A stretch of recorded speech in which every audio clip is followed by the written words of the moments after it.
I'm Reva with Quality Sewing and Vacuum, and I have a fun project for you today. We're going to make a gift card holder. When do you not have a gift that just surprises you? Well, with just scraps, you can make this cute little gift card holder. So let's take a look at how we're going to do that.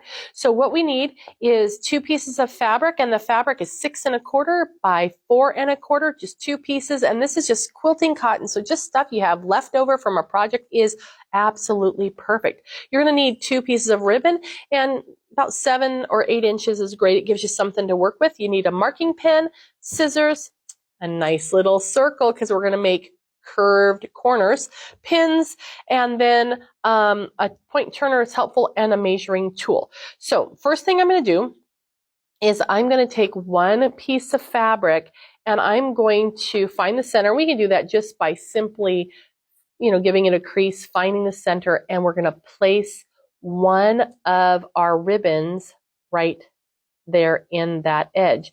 We're going to do the other ribbon later, but we'll just get that right in place.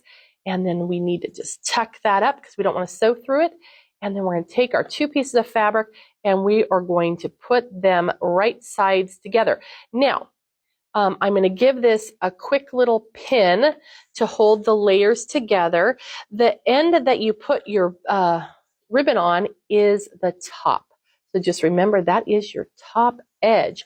And what I want to do here is I want to mark a corner. And I'm going to do it on my side because I can't see over there. So I'm going to put this right there on the corner so I have just a little bit of the fabric poking out on either side. Use a fabric marker and I'm going to stitch around. And I know you probably can't see this color because it's the same color pretty much as a fabric, but I can see it and you'll see it at home too.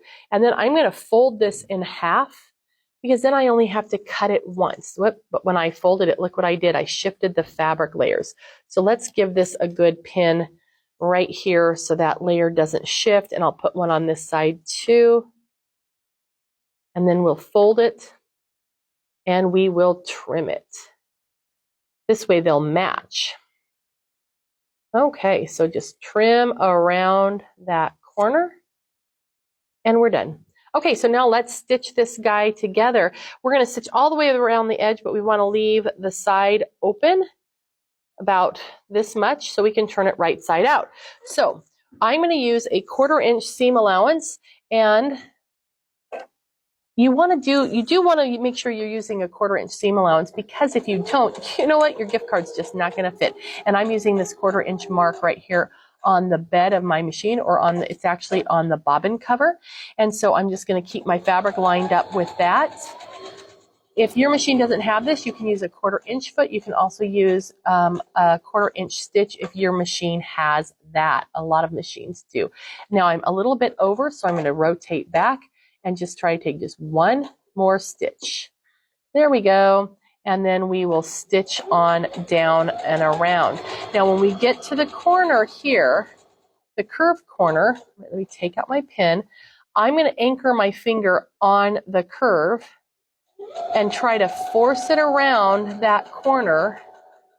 And if it doesn't go, you can always stop and pivot, and I'll show you that in a minute. Now, when we're here, this is where my ribbon is, so I'm not taking that pin out yet because I want to make sure that I get to the ribbon.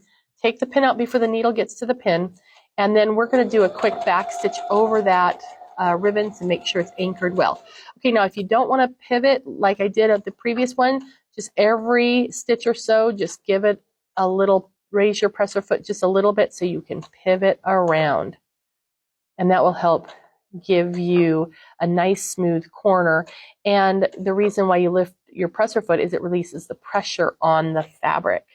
Okay, take this pin out, and that's where I'm going to stop. And you can see how it's buckling a little bit. So let me raise that presser foot up and get that to be nice and smooth. Okay, so now let's talk about getting this prepped for turning right side out. And you can do a better job at those curves than I did. The one that I just curved around doesn't look so great, but that's okay. You can make yours look better. Now I'm going to just snip in to the corners because this outer edge that I'm clipping has a longer length than the inside does. So we want to make sure that the fabric is flexible enough to go into the smaller radius that's inside that curve. And we're going to clip around here. You're going perpendicular to the seam, not clipping through the seam, just to the seam. And that is kind of like pie wedges. Now down here, same thing applies. This is a longer length than the little spot inside here. So we're going to clip off that fabric to clean up those corners and make it a little bit less fabric. So when we turn it right side out, it's going to be cooperative. Okay, so the other thing that I like to do is that when I'm closing up a space like this, I want to make sure that I have a nice straight line from seam to seam. So if you take your fabric and fold it back on the seam and then give it a press, then you'll have a nice straight edge. So that's going to be a nice straight edge right there. This one's going to fold over, and now actually we can take this one back and press it the opposite direction because they will need to meet on the inside, which you'll see here in a minute. But then this will help you get a nice straight edge. Okay, now let's turn it right side out. Try to refrain from bending it over itself because that will stretch out that nice straight edge. Go in, grab the corners and poke them out, and then just gently bring everything to the right side. You can kind of smooth out the edges if you want, then go in with a point turner that has the balls on the end. Scissors, not a great deal. You'll poke right through your corners and you'll be very unhappy. So I'm just going to smooth around that corner and smooth around that. Oh, they actually don't look too bad. Okay, and then we'll poke out our corners on the bottom edge. Okay, there we go. And you can see now that those folded edges are going to just fold right in and give us a really nice straight edge. And I'm just going to give this whole thing a nice little press. Okay, now we want to take and we have our other ribbon to adhere.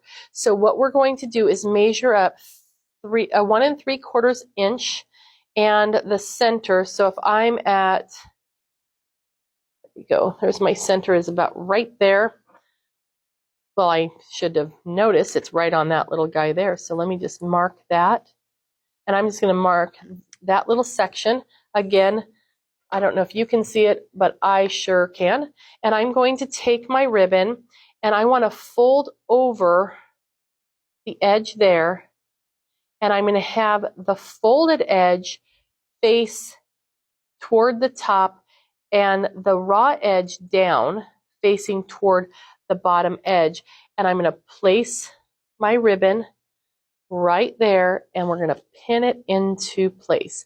And since one pin will allow it to kind of pivot, I'm going to pin both sides so it will stay nice and secure.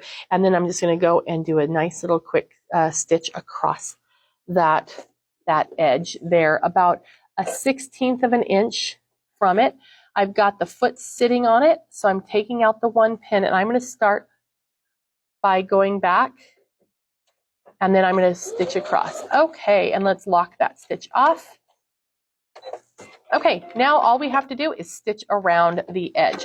So we're going to fold that up, and that's a 1 3/4 edge right there. So we're going to fold up right on about the same edge, and we're going to simply stitch around the whole thing. So I'm going to back stitch and then just give myself, and that's what happens. Sometimes it got stuck. There we go. And you want to stitch just 1/8 of an inch, and this 1/8 of an inch top stitch is going to do two things. It's going to close up your hole, and it's also going to make it look nice. So we're going to stitch all the way around the outer edge, and I'm going to let you finish doing that on your own, but let's take a look at the original. It's the same type of thing there. We've just folded up. We've done all the top stitching, and we have our little card that can fit right into there. You tie it with a bow. You can give it as a gift to a friend. You can pop it into a birthday card, whatever you want. So have fun making lots of these.